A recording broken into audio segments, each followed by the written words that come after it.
Kabanata 711. Isang araw ang nakalipas, dumating sina Gracie, Nick, Larry, at Rachel upang makipagkita kay Severin ayon sa kanyang utos. Bakit mo kami ipinatawag dito ngayon?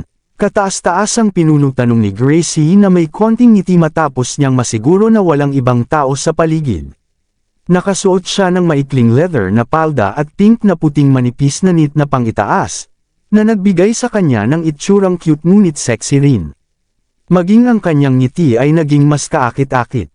Tiningnan sila ni Severin at lumitaw ang 4 na maliit na bote mula sa kanyang kamay nang iwas-iwas niya ang kanyang palad.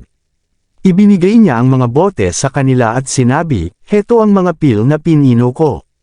Bawat isa sa inyo ay makakakuha ng ilang first grade low rank pil at 2 first grade medium rank pil.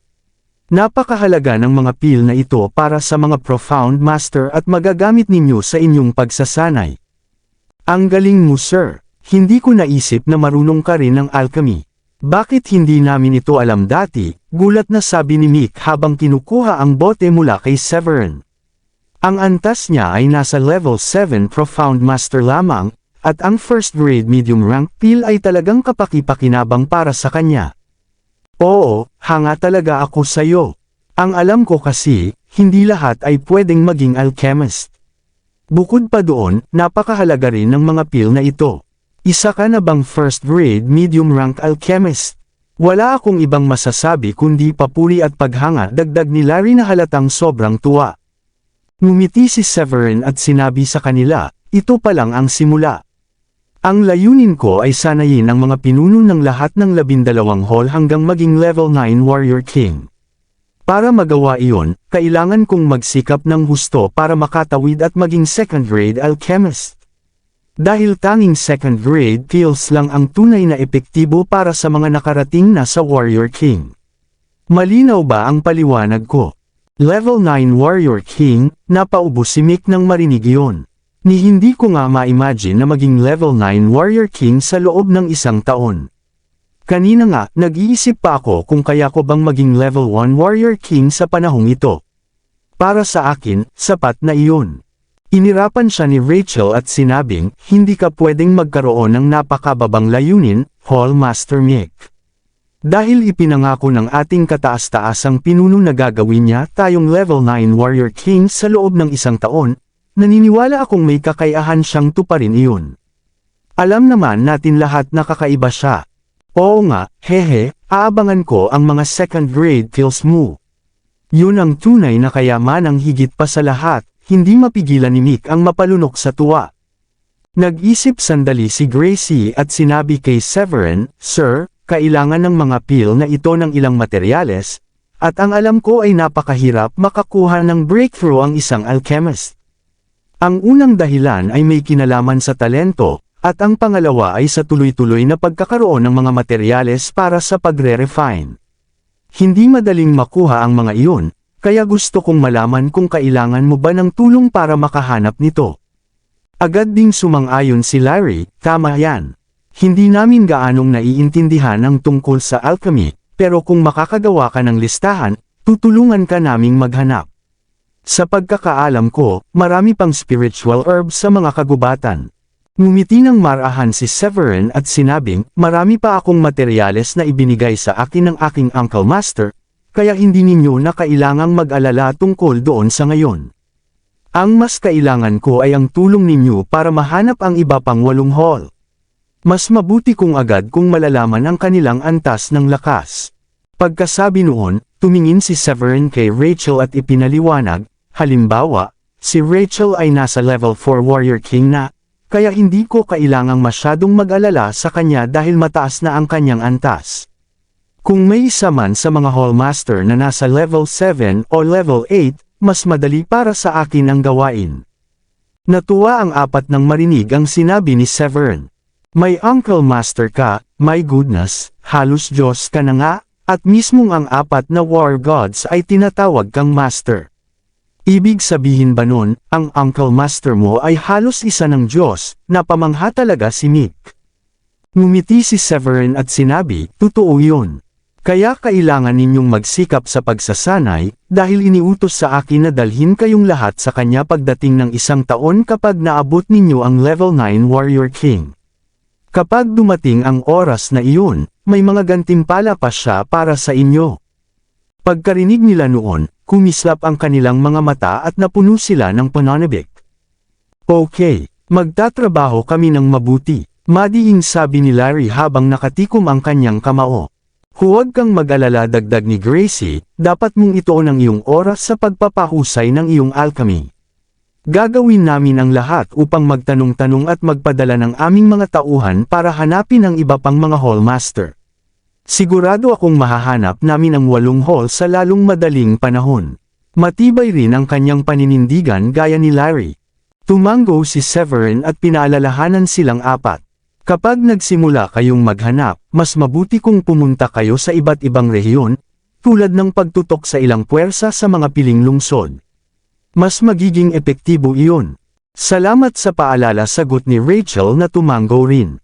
Tiningnan sila ni Severin at muling nagsabi, alam ninyo na lilipat ako sa Southlink City para kunin ang posisyon bilang South Governor sa susunod na mga araw, kaya kung may kailangan kayo, huwag kayong mag-atubiling tumawag o bumisita sa akin doon.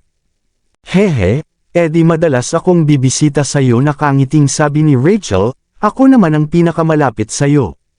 Medyo nahiya si Severin nang marinig iyon mula sa isang napakagandang babae, kaya napangiti siya ng alanganin at sinabing, sige. Pwede tayong maghapunan ng sabay sa susunod.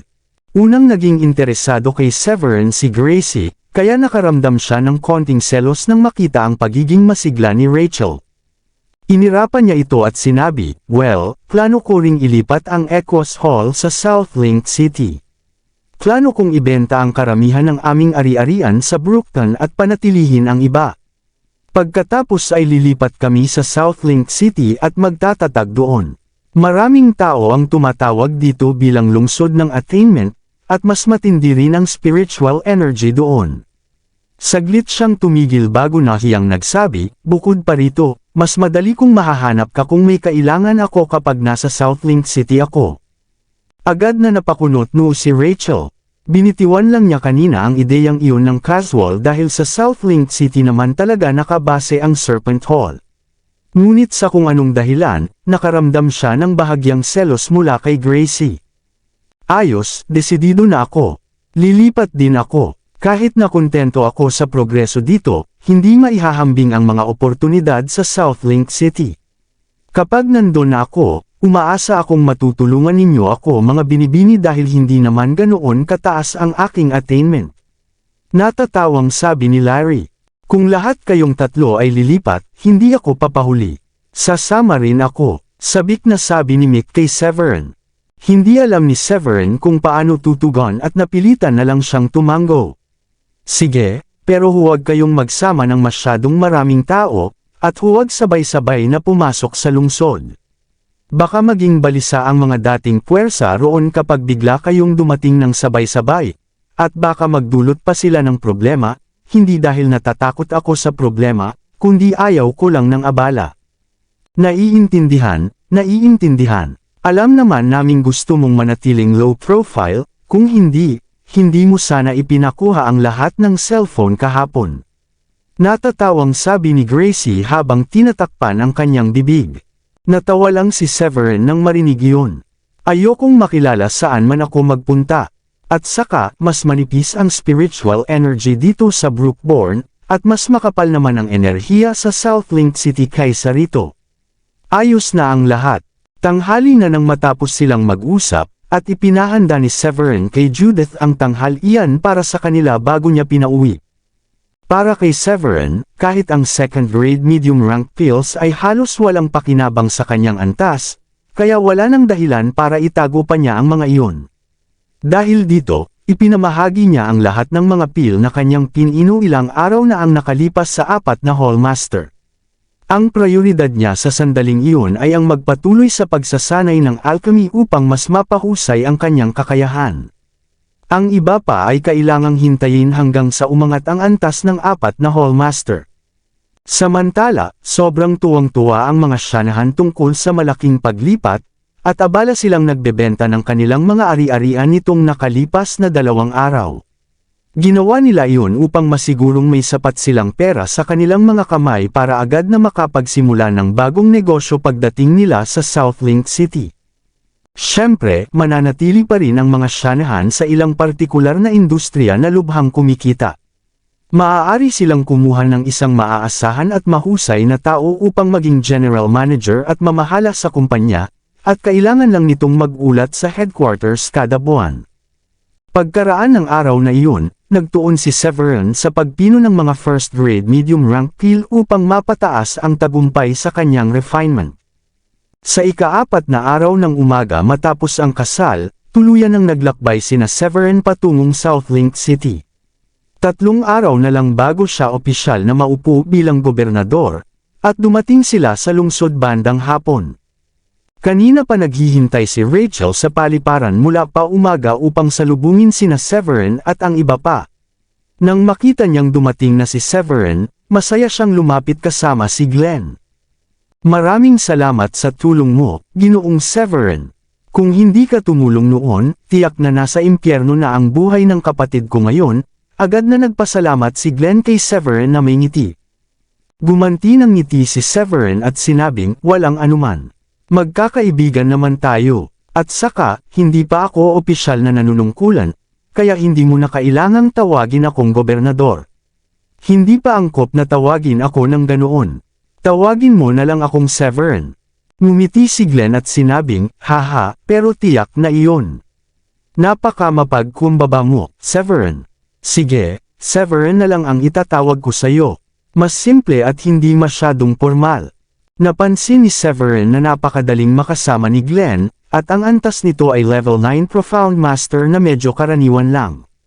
Bagaman mas mataas iyon kaysa kay Larry at maituturing na makapangyarihan sa lugar tulad ng Brookborn, masyadong malaki ang Southlink City para magkaroon iyon ng malaking halaga. Bukod pa rito, ang spiritual energy sa Southlink City ay higit na 10 beses na mas malakas kaysa sa Brookborn dahil may kagubatan na malapit sa lungsod, at maraming practitioner ang mas gustong manirahan doon dahil sa dami ng spiritual herbs sa kagubatan. Marami na ring tao ang umabot sa antas ng Warrior King. Maliban pa doon, masalimuot ang ekosistema ng mga puwersa sa Southlink City, at ang ilan sa kanila ay mas makapangyarihan pa kaysa sa Serpent Hall. Kinuha ni Rachel ang isang mapa at sinabi kay Severin, ito ang mapa ng Southlink City. Ang mga pamilyang nilagyan ko ng pulang bilog ay mga first-tier families, at ang ilan sa kanila ay napakalakas kaya mas mabuti nang huwag silang galitin.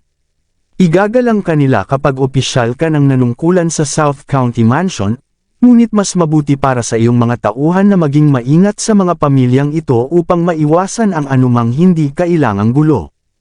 Nang banggitin iyon, tumigil sandali si Rachel bago nagpatuloy. Ang mga real estate na nilagyan ko ng asul na bilog ay kabilang sa pinakamagandang residential areas. Tapos na ang mga proyektong iyon, inayos at kumpletong may kasangkapan na. Medyo mahal nga lang, pero para sa akin, perpekto ito para sa iyo dahil maaari ka nang lumipat agad. Matapos marinig iyon, tumango si Severin na may kasiyahan. Salamat sa iyong pagsisikap. Maghahanap muna kami ng bahay at magkita na lang tayo ulit para sa hapunan mamaya. Ngumiti si Rachel at nagsabi, sige, nakapagpa-reserba na ako. Malaki ang naitulong mo sa akin kaya igigiit kong ako ang taya ngayong gabi. Siyempre, sisiguraduhin kong busog na busog ako ngayong gabi. Natatawang sagot ni Severin. Hindi maraming tao mula sa angkan ng Shanahan ang sumama dahil karamihan sa kanilang mga bodyguard at mga katulong ay pinaalis na. Bukod kay Lily at sa kanyang grupo, tanging ang mga bodyguard lang na may mas mataas na attainment ang isinama. Plano ni Severin na manirahan muna kasama ang mga Shanahan dahil maaari silang magsuportahan sa isa't isa. Dahil siya ang mamumuno sa South County Mansion bilang gobernador, balak niyang bumisita sa city center kinabukasan upang pumili ng ilang malalakas na bodyguard. Pagkat ang mga mula sa Brookborn ay pawang mga mababang antas na Profound Master o mababang antas na Grandmaster, at hindi sapat para sa ganoong lugar. Pagkasabi nito, tumingin siya kay Catherine at nagsabi, Lola, ikaw at ang iba pa ay dapat sumama kay Rachel at magpahinga muna sa kanyang bahay. Ako at si Diane ay titingin ng mga villa. Tatawagan na lang namin kayo kapag nakapili na kami, at doon nyo na lang dalhin ang inyong mga gamit. Ayos. Susundin namin ang sabi mo dahil malapit ka ng mamuno sa South County Mansion. Ako, at ang lahat, ay nagtitiwala na kaya mong dalhin ang mga Shanahan tungo sa tagumpay. Nakangiting tugon ng matanda. Alam na niya na si Severin ang master ng 4 na war gods kaya ibinili na niya lahat ng desisyon sa kanya. Sina Stanley at George, na nasa tabi niya, ay hindi naman nadismaya nang marinig iyon. Sapagkat si Severin ang dahilan kung bakit narating ng mga Shanahan ang kinalalagyan nila ngayon, at isang bagong panahon sa South County ang paparating kapag tuluyan ng pinamunuan ni Severin ang South County Mansion. Kahit na may ilang makapangyarihang pamilya na maaaring hindi magpakita ng lubos na paggalang sa kanila, tiyak na makatatanggap pa rin sila ng respeto mula sa maraming karaniwang mayayamang negosyante o third-tier upper-class families. Sa pinakamababa, ang mga mansyon mula sa ibang lungsod ay magbibigay ng ilang alay taon-taon, at iyon ay maliit ngunit matatag na pinagkukunan ng kita para sa kanila. Dahil hindi sinabi ni Severin kanino man maliban kay Diane na siya ang kataas-taasang pinuno ng Dracodeus Temple, inisip ni Rachel na hindi nararapat na tawagin siya ng ganoon. Kaya ngumiti siya at nagsabi kay Severin, iiwan ko na ang sasakyan na ito para sa iyo at sa iyong asawa. Heto ang susi. Sige. Walang pag-aalinlang ang sagot ni Severin habang kinuha ang susi at umalis na kasama si Diane papunta sa residential area sa sentro ng lungsod. Ipinarode niya ang sasakyan sa tabi ng isa sa mga bahay. Hindi ba plaka iyon ni Rachel? Ibig sabihin, kotse niya iyon. Anong ginagawa niya rito? Hindi kaya bibili siya ng bahay, tanong ng isang lalaking nasa gitnang edad na noon ay napadaan sa lugar kasama ang ilang tao, at agad na kumunot ang noo nang makita ang sasakyan ni Rachel. Maya-maya ay nakita niyang bumaba sina Severin at Diane. Hindi yun si Hallmaster Rachel, muling kumunot ang noo ng lalaki matapos makita ang dalawang hindi pamilyar na mukha. Kabanata 715. Ang lalaking nasa gitnang edad ay si Lance York, isang nakatatanda ng Hilgard gang na matagal nang may gusto kay Rachel at gustong makuha ang kanyang puso. Sa kasamaang palad, hindi niya kailanman nagkaroon ng pagkakataon. Nang mabalitaan niyang napilitan si Rachel na pakasalan si Horus, labis siyang nasaktan at ilang beses na nagpalanggo sa alak mag-isa. Malakas ang Hilgard gang upang harapin ang Serpent Hall, ngunit wala siyang magawa nang malaman ang tungkol sa sapilitang kasal ni Rachel dahil hindi kayang tapatan ng kanilang gang ang South County Mansion. Bukod pa rito, isa lang siyang elder at hinding-hindi papayagan ng kanilang pinuno na ipagsapalaran ang buong gang para lamang sa isang babae na gusto ng isang elder.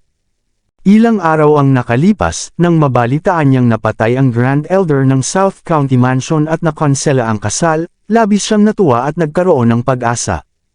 Pagkatapos, nalaman niya ang mas mahalagang balita na ang mga nili, na siyang kasalukuyang pinuno ng South County Mansion, ay napatay sa Brookborn, at may bagong tao na itatalaga upang mamuno sa County Mansion. Nakahinga siya ng maluwag sa balitang iyon, at kahit hindi niya alam kung sino ang gumawa ng ganoong bagay, labis pa rin siyang nagpapasalamat sa taong nasa likod ng pagkamatay ni Mason at Horus. Mr. Lance, sa tingin mo ba, maaaring ninakaw ng mga taong iyon ang kotse ni Hallmaster Rachel? Hindi siya basta-basta pupunta sa ganitong klaseng lugar, at hindi rin niya hahayaan na ipag-amit ito sa iba. Paborito niyang kotse ito, at palagi niya itong ginagamit. Sabi ng isang binata kay Lance matapos mag-isip. Labis na natuwa si Lance nang marinig iyon, dahil hindi siya kailanman nagkaroon ng pagkakataon na mapalapit kay Rachel kahit gaano pa niya ito kagusto. Kung mahuhuli niya ang dalawang magnanakaw ng kotse, maaari niya itong isauli kay Rachel kasama ang dalawang magnanakaw. Sa oras na maibalik niya ito, tiyak na magpapasalamat sa kanya si Rachel at baka paanyayahan siyang kumain bilang pasasalamat. Sa isiping iyon, bahagyang ngumiti si Lance at nagsabi, ayos. Ang tapang ng dalawang magnanakaw na ito para nakawin ang kotse ni Hallmaster Rachel. Pagbayarin natin sila. Pagkasabi nito, kumaway siya at pinangunahan ang kanyang mga tauhan upang harangin sina Severin at Diane. Nang maharang si Severin, napakunot ang noo niya at tila naguluhan. Napakalayo ng South Link City mula sa Brookborn kaya wala namang dahilan para may makakilala sa kanya roon, at kakadating lang niya sa araw na iyon kaya imposible rin na nakagawa siya ng kaaway agad. Kaya naman nagtataka siya kung bakit tila galit na galit ang 7 taong humarang sa kanya. Akala niyo makakaalis kayo, nakangising sabi ng isa. Hehe, hindi yun ganun kadali. Hindi niyo inaasahan na mahuhuli namin kayo rito, hindi ba? Sabi ni Severin sa tao, kung hindi ako nagkakamali, ngayon ko lang kayo nakita. Ano bang kailangan niyo sa akin? Lumapit ang isang kalbong lalaki na nakangisi. Huwag ka nang magpanggap na tanga. Saan mo ninakaw ang kotse na ito, ha? Alam mo ba kung kaninong kotse ito? Pag-aari ito ng pinuno ng Serpent Hall. Baliw ka ba para isipin na pwede mong nakawin ito? Sumagot si Severin na litong-lito, hehe, ibig sabihin, miyembro kayo ng Serpent Hall. Malaking hindi pagkakaunawaan ito. Bago pa lang ako rito sa South Link City at wala pa akong oras para bumili ng kotse, kaya ibinigay ito ng hallmaster ninyo para magamit ko habang nag-iikot dito sa lungsod. Ibinigay sa iyo. Napakunot ang noo ni Lance at saka muling ngumisi ng sarkastiko. Ang kapal din ng mukha mo, bata. Ang galing mong magsinungaling nang hindi man lang kumukurap. Alam naming lahat na madalas gamitin ni Hallmaster Rachel ang kotse na ito. Paborito niya ito, at dahil marami naman siyang kotse, madali sana niyang maibigay ang iba sa iyo at hindi ito. Sino ka ba talaga? At bakit basta-basta lang ibibigay sa iyo ng isang magandang babae ang paborito niyang kotse? Nanigas ang mukha ni Severin. Hindi niya inasahan na mamaliitin siya ng lalaki at masabihan pa ng bastos. Kaya ngumisi siya ng malamig. Ingatan mo ang mga sinasabi mo, pare. Mukhang hindi mo pa ako kilala, pero kung hindi ka miyembro ng Serpent Hall, tiyak na kalahating patay ka na ngayon at nakahandusay sa lupa. Nagtawanan ng malakas ang mga tauhan ni Lance na para bang nakarinig sila ng pinakamalupit na biro sa buong mundo. Hindi nagpigil ang kalbong lalaki at sinabi, "Keep dreaming, kid. Hindi kami mula sa Serpent Hall. Nanggaling kami sa Hildgard Gang. Isa ito sa aming mga elder." Alam ng lahat ang pagkakagusto ni Lance kay Rachel, at isa sa mga kasama niya ay sumipsip pa kay Lance at nagsabi, "Alam mo ba kung sino siya? Siya ang boyfriend ni Rachel, si Lance Kirk." Boyfriend. Tiningnan ni Severin ang isa pa ng may pagdududa. Mukhang masamang tao si Lance at malayo rin sa pagiging kaakit-akit ang itsura nito. Hindi niya maisip na magkakagusto si Rachel sa taong katulad niya. Natuwa sana si Lance nang marinig ang papuri ng mga tauhan niya, pero biglang napalitan iyon ng lungkot nang makita niya ang ekspresyon ni Severin. Anong ibig sabihin ng tingin mong yan, bata? Duda ka ba sa amin? Tumawa si Severin. Sa palagay ko nagyayabang ka lang. Ni minsan hindi nabanggit ni Rachel na may boyfriend siya. Hindi niya yun sinabi kailanman. Sok, sino ka ba para sabihan kanya kung may boyfriend siya? Dinuraan ng kalbo ang sahig sa tabi niya at sinabi kay Severin, "Tigilan mo na yang kalokohan mo, magnanakaw ng kotse. Sumama ka sa amin at hayaang si Hallmaster Rachel na ang magdesisyon kung ano ang gagawin sa iyo. Dahil wala pala kayong koneksyon sa Serpent Hall, hindi na ako magdadalawang isip na maging mabagsik sa inyo." Ngumiti ng banayad si Severin at hindi pinansin ang mga sinabi ng kalaban. "Matapang ka rin. Tuturuan kita ng leksyon." Nag-clench ng kamao ang kalbo at lumapit. Pinagdikit ni Lance ang mga palad niya sa dibdib, at tumingin kay Diane, at umiling. Sayang at ang ganda mong babae ay nakarelasyon ng magnanakaw ng kotse. Anong klaseng kinabukasan ang makikita mo sa kanya? Bakit hindi ka nalang sumama sa akin at maging asawa ko? Mas maliwanag pa ang kinabukasan mo noon. Haha, tama ka, ang ganda nga niyang babae. Nakangising demonyo ang lalaking sumisipsip kay Lance kanina. Sa oras na iyon, sumuntok ang kalbo kay Severin at ang hangin mula roon ay nakakatakot na may kasamang matinis na ugong. Bagamat isa siyang profound master, hindi niya ginamit ang buong lakas dahil ayaw niyang mapatay si Severin sa isang suntok lang. Ang nais niya ay sugatan lang si Severin at dalhin kay Rachel upang makakuha ng gantimpala. Ayaw sana ni Severin ng gulo, pero dahil paulit-ulit siyang tinitesting ng mga ito at pati si Diane ay ininsulto pa, napagpasyahan niyang panahon na para tapusin ang lahat ng pakikipag-areglo. Kasunod ng isang malalim na buntong hininga, bumigay siya ng suntok at lumikha ng malakas at mabigat na tunog. Sa susunod na sandali, lumipad ang kalbo at bumagsak ng malakas sa lupa. Ang kalbo ay napasigaw sa sakit at tinakpan ang nasugatang braso gamit ang isa pa niyang kamay. Namutla ang kanyang mukha at sinabi, "Tapos na ako." Bali ang buto ko, at ang suntok na pinakawalan niya halos katumbas ng antas 9 na malalim na mandirigma. Ang kalbo ay nasa antas 6 na malalim na mandirigma at maituturing na medyo magaling. Gayunpaman, wala siyang kapangyarihan laban sa casual na suntok ni Severin. "Hindi ko akalain na ganoon kataas ang iyong naabot. Lagot ka na ngayong sinaktan mo ang isa sa mga tauhan ko." Ang ngiti ni Lance na may halong pang-aasar ay biglang nawala at napalitan ng malamig na ekspresyon. "Wala akong magawa. Hiniling niyo naman ito noong tinawag niyo akong magnanakaw ng kotse at ininsulto ang asawa ko." Walang pakialam na tugon ni Severin habang nakangiti ng malamlam. "Iniisip mo bang malakas ka lang dahil isa kang antas 9 na malalim na mandirigma? Ako na ang bahala sa kanya." Isang lalaki ang lumapit at naglabas ng bugzo ng espiritual na enerhiya habang pinipiga ang kamao. Nang magsimulang kumislap ang kanyang kamao, malinaw na isa siyang malakas na nilalang na nakaabot sa antas 1 na haring mandirigma. Nagbigay lang ng mapaklang ngiti si Severin at kumaway sa kanila. "Isang payo, sabay-sabay na kayong lahat. Makakaiwas pa tayo sa abala." "Hindi. Ako ang makakalaban niya." Isang hakbang ang ginawa ni Lance at matalim na tinitigan si Severin. Nakaabot na siya sa mataas na antas bilang antas 2 na haring mandirigma, na iilan lamang sa South Link City ang nakakamit. Isa pa, naniwala siyang walang saysay para sa kanilang pinuno na lumaban kung siya mismo ay hindi kayang talunin si Severin. Sa katunayan, ang kanilang pinuno ay isang antas 3 na haring mandirigma, na mas mababa ng isang antas kay Rachel ng Serpent Hall. Ito rin ang dahilan kung bakit bahagyang mas mahina ang Hillguard Gang kaysa Serpent Hall sa maraming aspeto. Piniga ni Lance ang kanyang kamao, at naglabas ng bugzo ng espiritual na enerhiya na nagpatunay na siya ay nasa antas 2 na haring mandirigma. "Ipapakita ko sa iyo ang pagsisisi dahil sinaktan mo ang mga tao ko." Si Lance, na kilala bilang malupit at hindi nag-aksaya ng salita, ay sumugod diretso kay Severin at sinuntok ito sa dibdib ng walang pasubali. "Sino ka ba para magmalaki?" Malamig na ungol ni Severin, habang piniga ang kanyang kamao at binalot ito ng espiritual na enerhiya bago pinakawalan ang suntok laban sa kalaban.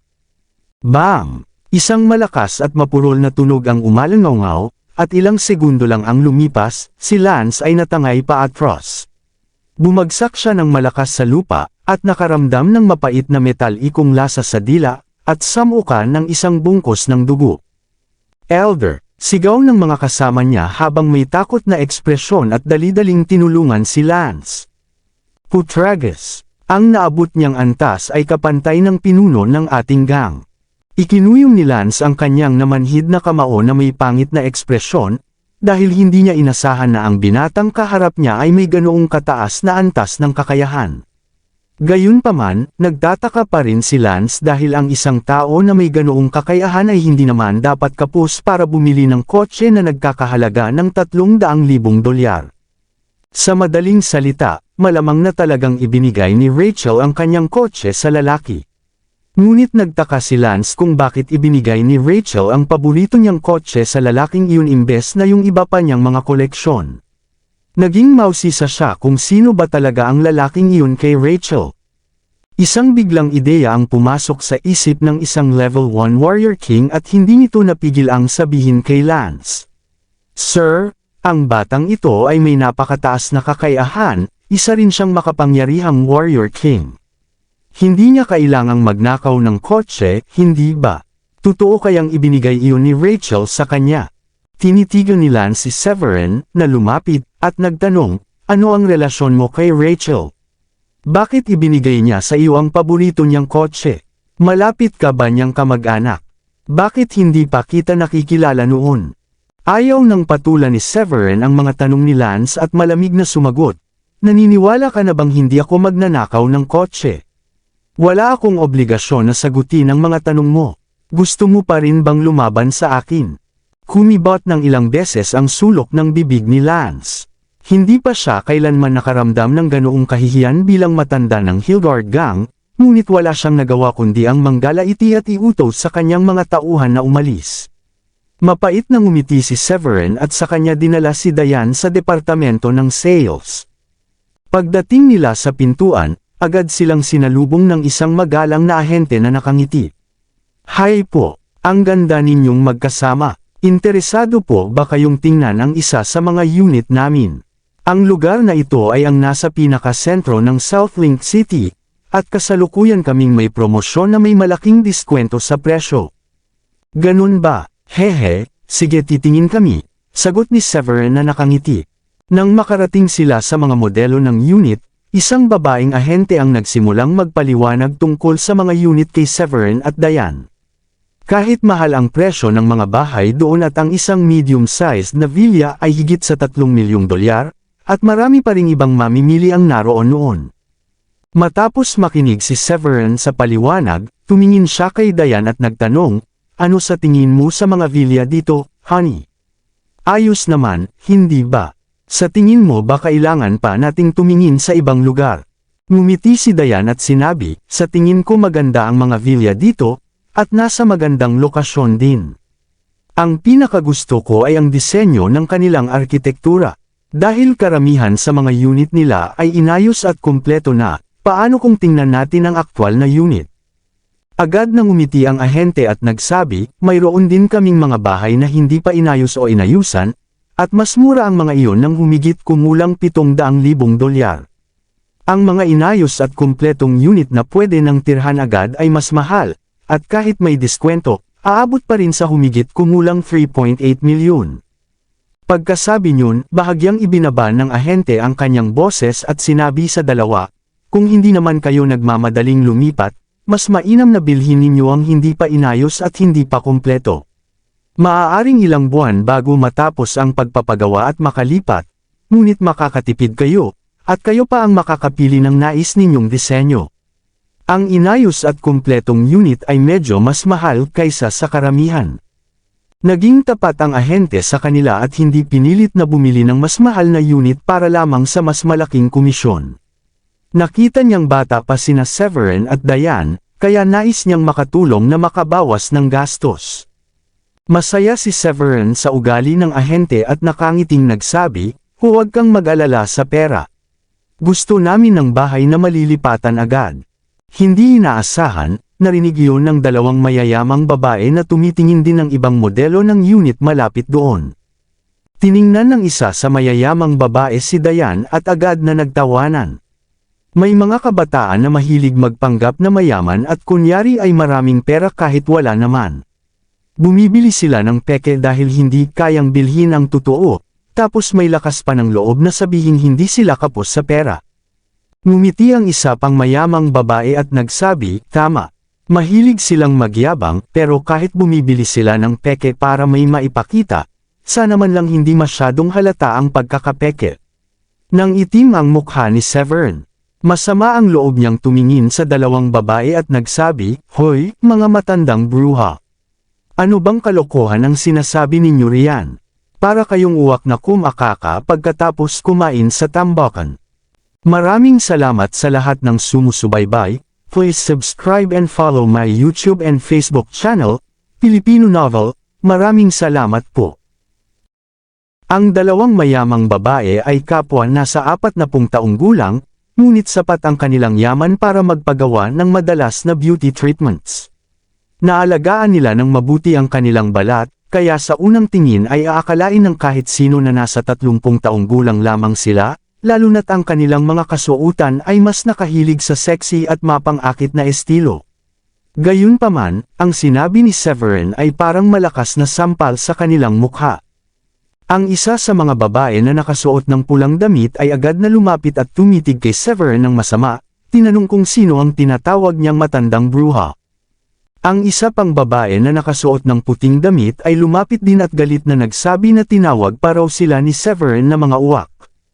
Ngumiti si Severin at sinabi na hindi siya nagkakamali, dahil mga uwak nga sila, at tinanong kung ano ang karapatan nilang isipin na wala siyang pera. Pinigilan ng babaeng nakapula ang kanyang galit at ngumisi ng malamig, at sinabing gusto ba ni Severin na ilantad nila siya, dahil ang singsing at kwintas na suot ng kanyang asawa ay peke lamang. Nakakunot ang noo ni Severin at agad na naintindihan kung ano ang gustong ipahiwatig ng mga babae.